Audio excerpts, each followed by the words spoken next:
بسم الله الرحمن الرحيم. الحمد لله رب العالمين، والصلاة والسلام على رسول الله الأمين محمد صلى الله عليه وسلم وعلى آله وأصحابه وسلم تسليما كثيرا. يا أيها الذين آمنوا اتقوا الله حق تقاته ولا تموتن إلا وأنتم مسلمون. يا أيها الذين آمنوا اتقوا الله وقولوا قولا سديدا يصلح لكم أعمالكم ويغفر لكم ذنوبكم، وما يطع الله ورسوله فقد فاز فوزا عظيما. يا أيها الناس اتقوا ربكم الذي خلقكم من نفس واحدة وخلق منها زوجها وبث منهما رجالا كثيرا ونساء، واتقوا الله الذي تساءلون به والأرحام إن الله كان عليكم رقيبا. إن أصدق الحديث كتاب الله، وخير الهدي هدي محمد صلى الله عليه وسلم، وشر الأمور محدثاتها، وكل محدثة بدعة، وكل بدعة ضلالة، وكل ضلالة في النار. أبو رغاندا، السلام عليكم ورحمة الله وبركاته.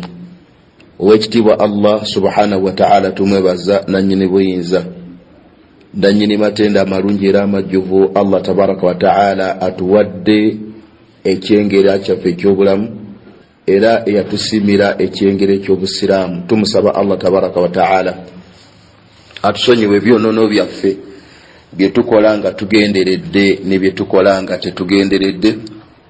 Tumusaba Allah tabaraka wa ta'ala atusonyiwe byonoono byaffe byetukola nga tetumanyi ne byetukola nga tumanyi. Tumusaba Allah azza wa jalla atusonyiwe byonoono byaffe byetwakulembeza okukola ne byetulisembyayo. Tumusaba Allah tabaraka wa ta'ala atusonyiwe byonoono byaffe binene wakadhalika n'ebyonono ebitono. Abooluganda, ebbanga lyonna tuteekwa abasiraamu okufaayo okulaba nga tuli bazuukufu nnyo ku nsonga ezikwatagana n'eddiini yaffe ey'obusiraamu, olw'ensonga nti ebikemo mwe tuwangaalira olwaleero bingi. Kyangu nnyo kya muntu kufiira ku kitali busiraamu, naddala omuntu bw'abeera nga mulagajjavu era nga mugayaavu ku bintu ebikwatagana ku ddiini ye. Tuteekwa okuwaayo obumalirivu bwaffe bulijjo n'obunyiikivu bwaffe ku nsonga ezikwatagana ne okusoma era n'okutegeera amateeka g'eddiini yaffe ey'obusiraamu, nga lyekkubo lyokka mwe tusobola okuyita okufiira ku kituufu. Ebbanga omuntu ly'omala nga tofuddeeyo kwetegereza na kufaayo ku bikwatagana ku ddiini ey'obusiraamu, emikisa gy'okufiira ku kitali busiraamu, emikisa gy'okufiira ku kitali kituufu, emikisa gy'okusinkana Allah tabaraka wa ta'ala n'ekitali kituufu ku kikumi obeera oyinako mingi. So omusiraamu, omusajja oba omukyala, ebbanga lyonna abeera omuzuukufu ku ddiini ye, omusajja oyo oba omukyala, emikisa gy'okufiira ku ddiini entuufu buyisiraamu ku kikumi abeera ayinako mingi biidhinillahi ta'ala. Ne tubeera nga tukakatwako okubeera abanyiikivu mu kutuula ewali ensonga ewali awoogererwa ku nsonga z'obusiraamu, naddala nga zoogerwako mu butuufu insha Allahu ta'ala, n'okwewala okukuŋŋaanira era n'okutuula mu kifo awoogererwa ku busiraamu naye nga obusiraamu obwo bwogerwako mu ngeri nkyamu. Amakulu ng'aboogera ku busiraamu babwogerako mu ngeri nkyamu, babuvumirira, babutyobola, bavoola abali ku busiraamu obutuufu. Kubanga senga oba teweekese bifo bifaanana ng'ebyo, kiba kitegeeza nti obugulumivu n'obukulu bw'obusiraamu bisobola okukendeera mu kifuba kyo. So nga ate omusiraamu akakatwako ebbanga lyonna okubanga agulumiza n'okuwa ekitiibwa eddiini y'obusiraamu wakadhalika n'amateeka gaabwo. Allah yagamba mu Qur'an ekitiibwa nti dhalika waman yu'azzimu sha'aira Allahi fa innaha min taqwa alqulub. Abooluganda, ne tubeera nga tusaba Allah tabaraka wa ta'ala atukuumire era atunywereze ekyengera eky'obusiraamu bifuba biffe insha Allahu ta'ala. Baganda bange b'ebitiibwa, olwaleero gwe musomo gwaffe ogusembayo ku bigambo ebikwatagana n'omusomo gwe twassaako omutwe ogugamba nti abantu okukuŋŋaana nga bakuŋŋaanidde ku mukolo ogw'okusabira omufu edduwa ey'amakumi 40 bubuze. Bwe twali tutandika omusomo guno abooluganda, twagutandika oluvannyuma lw'okuwuliriza ebigambo ebyayogera Dr. Ahmad Kisule ng'ayimirizaawo omukolo gw'okukuŋŋaana okusabira omufu. Ekigambo kye tugamba ffe nti tekiriko njigiriza yonna mu mateeka g'Obusiraamu. Tetulinaayo kigambo kyonna mu bigambo by'Obusiraamu. Tetulinaayo kintu kyonna mu bikolwa ebyakolebwa abaatukulembera mu Busiraamu, okuva mu Qur'an ey'ekitiibwa, okuva mu bigambo bya Nabbi Muhammad alayhi salatu wassalam, nga bitulaga nti omusiraamu senga abeera afudde, musajja oba mukyala, mukulu oba muto, nti abantu bano abasigaddewo abalamu bakkirizibwa okukuŋŋaana nga bakuŋŋaanidde ku mukolo gwa kumusabira. Twagamba nti ekintu ekyo tekirina bujulizi bwonna wadde obunafu nga bukyogerako nti kyamanyibwa mu baatusooka abalongoofu mu bigambo byabwe, wakadhalika n'ebikolwa. Tekyamanyibwa okuva mu bulamu bwa Nabbi Muhammad alayhi salatu wassalam, tekyategeerwa okuva mu bulamu bw'abasahaba ridwanullahi alayhim ajma'in, n'ababaddirira okutuusa ku mulembe gwaffe ogwaleero ku baulama abaliwo abalongoofu abeesigwa.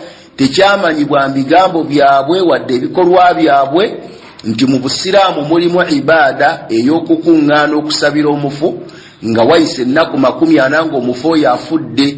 Ekyo tekyamanyibwa mu bikolwa byabwe, era tekimanyibwangako mu bigambo bya Nabbi Muhammad alayhi salatu wassalam nti wabeerewo edduwa eya buli mwaka. Abantu abamu edduwa y'omufu bagisoma buli mwaka mu mwezi ogwa Ramadani, balinda ekiro ekya 27 kwolwo omwezi ogwa Ramadani ne basabira omufu waabwe.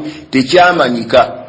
Ne tuzingazinga ensonga ezo zonna nga tugamba nti n'olwekyo omukolo gwonna ogulimu okukuŋŋaana okusabira omufu, si nsonga wayiseewo ennaku 2, 3, 4, 40 oba mwaka, ogwo omukolo muzuule mu ddiini, era tegusaana musiraamu kugwesigamako ng'onoonya omufu okubeera ng'aganyulwa.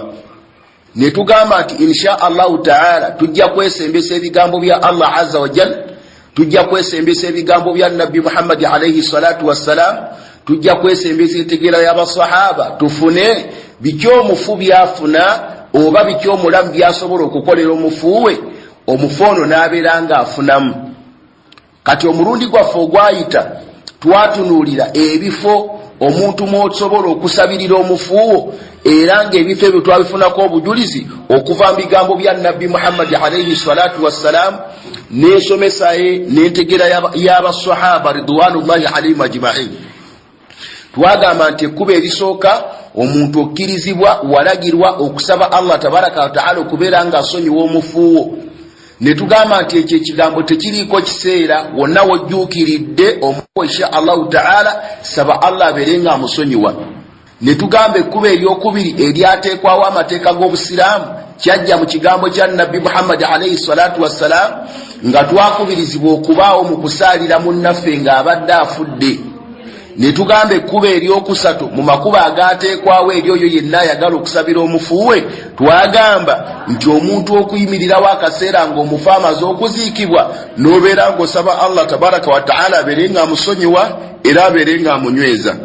Ne tugamba nti ekkubo eryokuna mu makubo agaateekwawo Obusiraamu omuntu ayagaliza omufu we obulungi n'okumusabira kwe kugenda ng'okulambula we yaziikibwa n'obeera ng'omusabirako ng'oyita mu dduwa ezaasomesebwa Nabbi Muhammad alayhi salatu wassalam. Ne tugamba nti omuntu wonna wojjuukiridde ku mufuuwo, wonna wojjuukiridde ku mufuuwo okubirizibwa okubeera ng'omusabira, okusaba okwo okutuuka butereve wa Allah tabaraka wa ta'ala. Ne tugamba nti ffe ago ge makubo gokka mwe tuyita okusabira baganda baffe ababeera bafudde, era ge tukubiriza abasiraamu okuyitamu okusabira abantu baabwe abaabafaako, kubanga ge galiko ensomesa entuufu ey'Obusiraamu. N'olwekyo insha Allahu ta'ala twagamba tugenda kufundikira musomo gwaffe ogwaleero ate na biki omuntu byateekeddwa okukola, byakubirizibwa okukola oba byasaanye okukola. Obukozi kuli kwali kusaba, naye kuno okukola biki omuntu byasaanye okukola abeere ng'omufu afuna obulungi. Sheikh Imam Ibn al-Qayyim al-Jawzi alayhi rahmatullah yagamba ntwa amma usulu thawabi as-sadaqa amakuru nti ekimu ku bintu omuntu byasaana okukolera omufuwe ng'abadde afudde kwe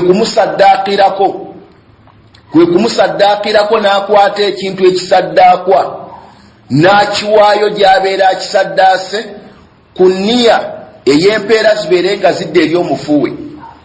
Kati sheekhe yatugamba nti wa amma usulu thawabi sadaqa, wabula obujulizi obulaga okutuuka kw'empeera z'okusaddaaka amakulu okutuuka eri omufu fafi sahihaini, obujulizi obwo busangibwa mu sahihaini. Ategeeza kimu ekyo, ategeeza Bukhari ne Muslim bitabo. Agamba nti hadithi Aisha radiyallahu anha anna rajulan ata nabiyya sallallahu alaihi wasallam, waliwo omusajja omu yajja ew'omubaka Muhammad alayhi salatu wassalam.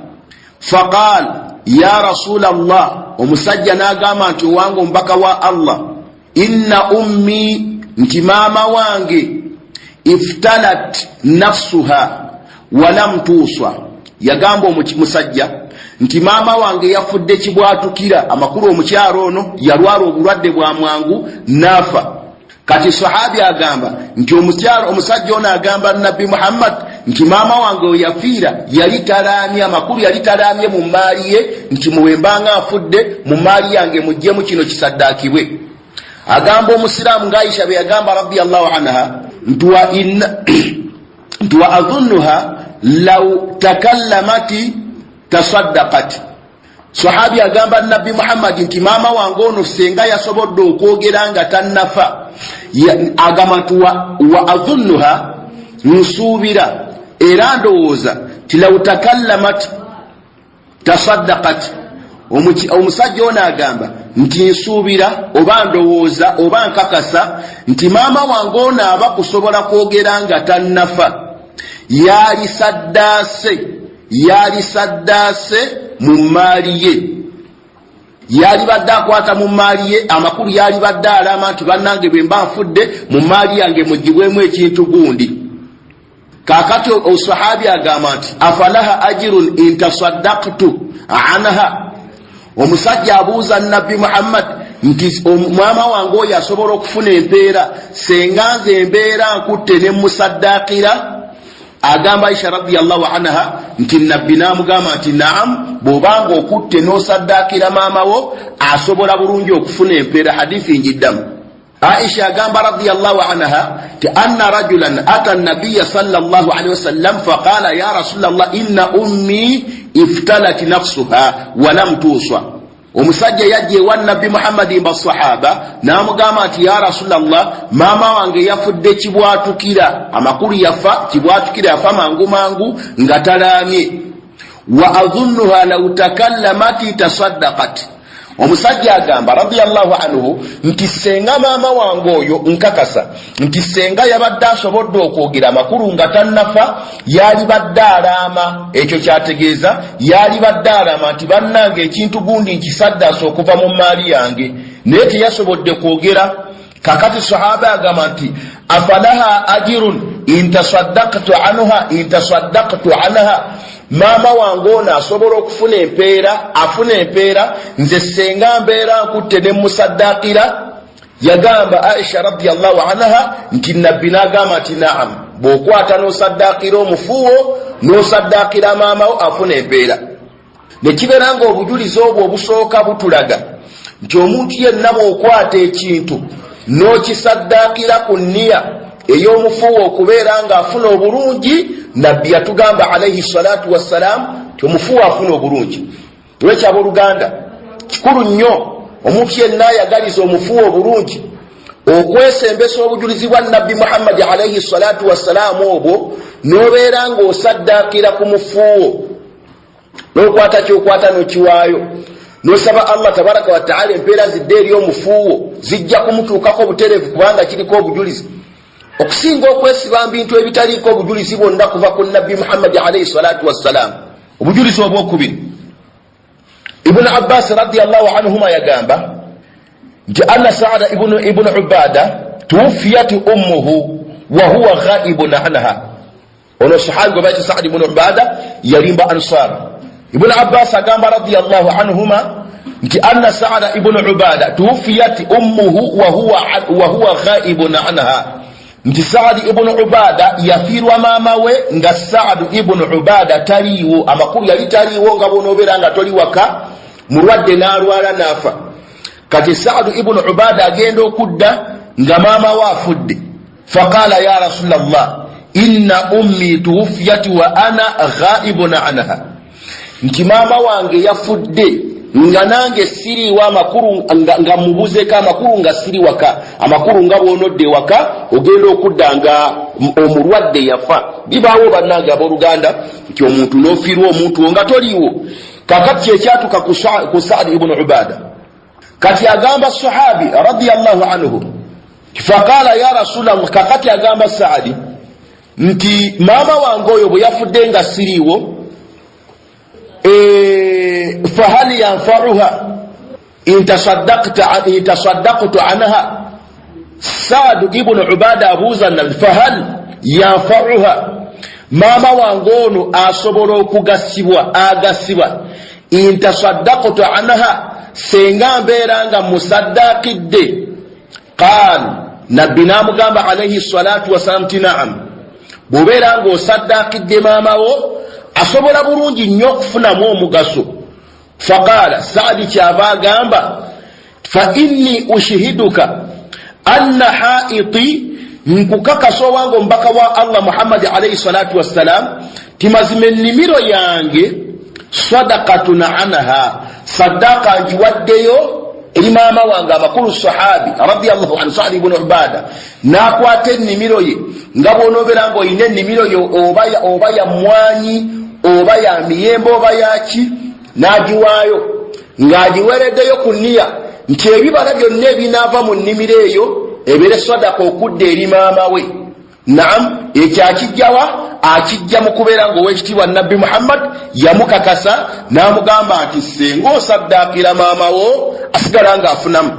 Hadithi yakubiri eyo yagamba Abu Hurayra radiyallahu anhu ti anna rajulan qala linnabii sallallahu alaihi wasallam, nti waliwo omusajja omu yagamba Nabbi Muhammad alayhi salatu wassalam nti inna abi maata wa taraka maalan wa lam yusa, nti mazima ddala kitange yafudde n'aleka emmaali naye nga talaamye. Kyategeeza mu kulaama ki? Ti bwembeera nga nfudde kintu kyange ekiwaddeyo eri obusiraamu, kintu kyange ekiwaddeyo eri sadaka, ekiwaddeyo nga sadaka.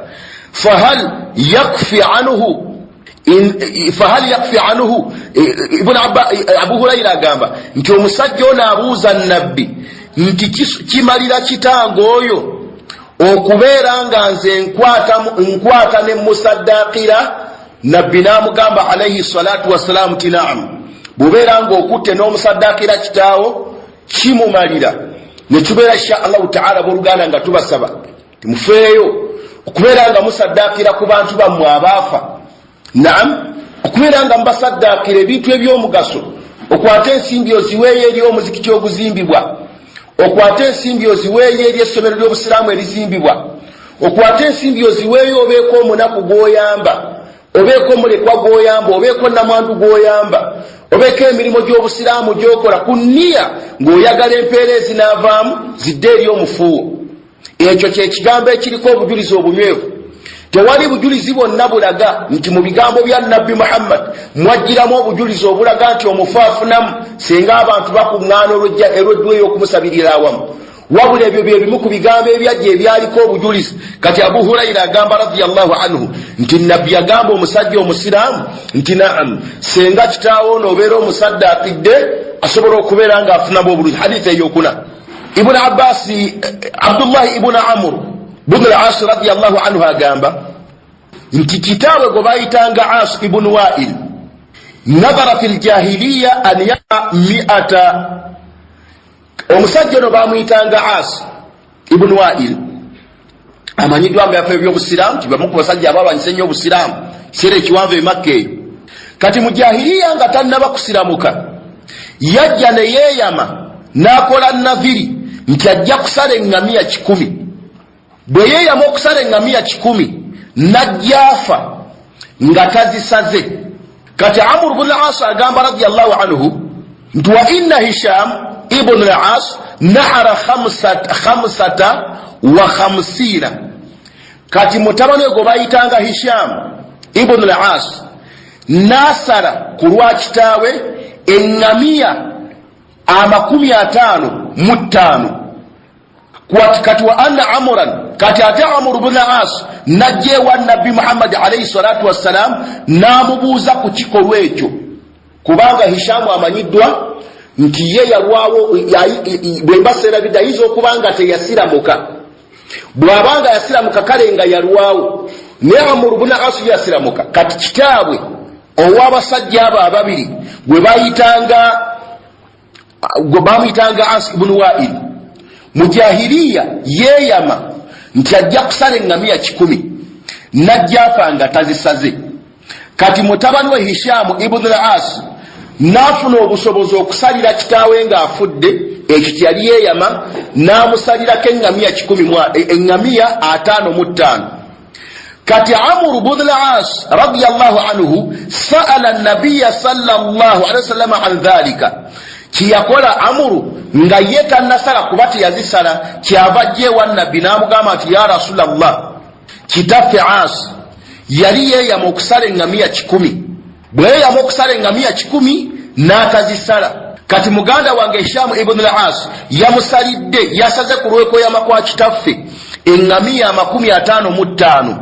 Amakuru Amr ibn al-As nga nnyonnyola Nabbi ku nsonga eyo, amakuru ng'amubuuza nti kiramulwa kitya. Nabbi kyava amugamba alayhi salatu wassalam ti amma abuka, wabula kitaawo falaw akarra bitawhidi, senga yali yakakasa tawhidi, amakuru nga yayingira obusiraamu n'abeera nga musajja muwahidu, nga musajja yawula Allah tabaraka wa ta'ala, fasumta n'obeera ng'omusiibidde, watasaddaqta anhu n'obeera ng'omusaddakira, nafa'ahu dhalika, ekiyali kifunyemu omugaso.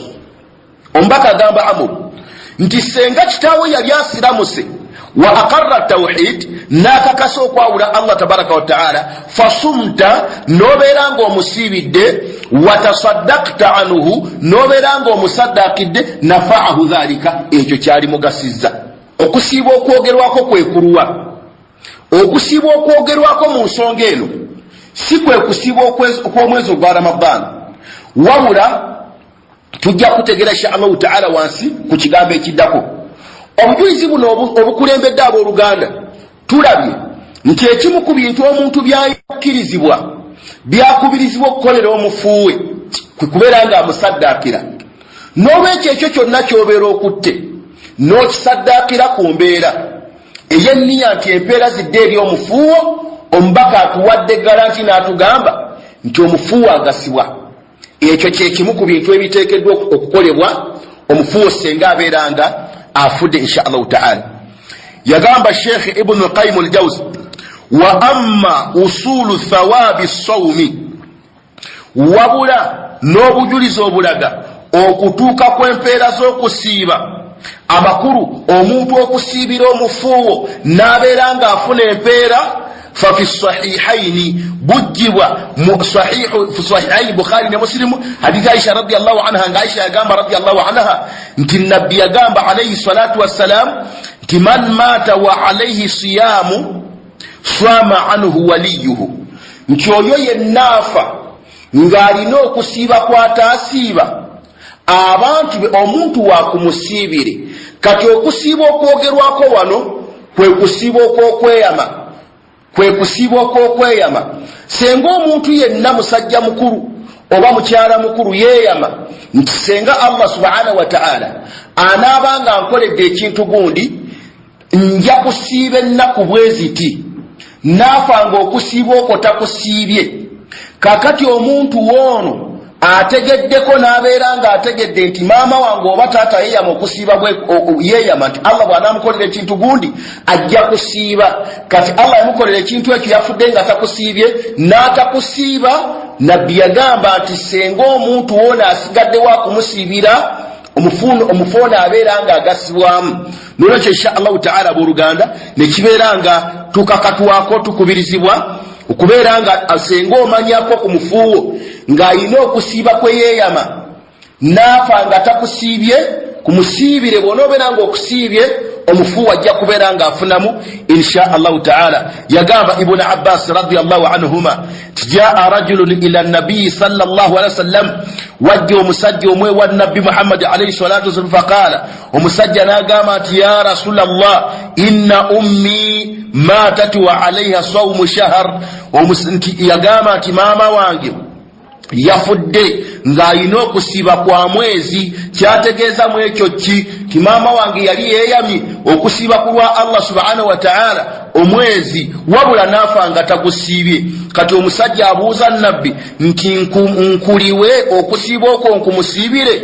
Nabbi n'amugamba nti naam, kumusiibire, fadainullahi ahaqu, eddwanja lya Allah subhanahu wa ta'ala lyerikakatirwako an yuqda, okubeera nga lisasulwa. Wa fi riwaya enjogerende eyokubiri ya hadithi, waliwo omukyalo omu yajja ewa nabbi Muhammad n'amugamba nti nno ya rasulallah inna ummi matat wa alayha sawmun, maama wange yafa ng'alina okusiba kwe yeeyama n'atakusiiba, afa asuumu anha, mbeere nga nkumusiibira? Nabbi n'amugamba nti afaraaiti, olaba otya munnange mukyala gwe, law kana ala ummuki daynun, senga maama we abadde alina ebbanja naafa nga talisasudde, bw'obanga oli musasulidde amakulu libeera livudde mu nsingo ye?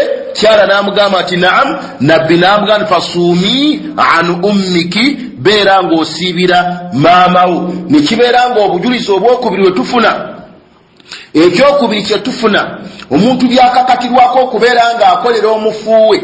Senga omufuuwe abeera nga yafa ng'alina okusiiba kwe yali yeeyama n'atakusiiba, okubirizibwa okubeera nga okumusiibira, okubirizibwa okubeera nga okumusiibira. Bagulama batugamba nti senga omufu abeera nga okusiiba okwo yali yakweyama, Allah subhanahu wa ta'ala ng'amutuukiririza ekyo kyeyagamba nti Allah bw'anankolera ekintu gundi nja kusiiba ennaku bwe ziti, bano abasigaddewo abalamu insha Allahu ta'ala bakubirizibwa okubeera nga bamukolera omulimu gw'okumusiibira.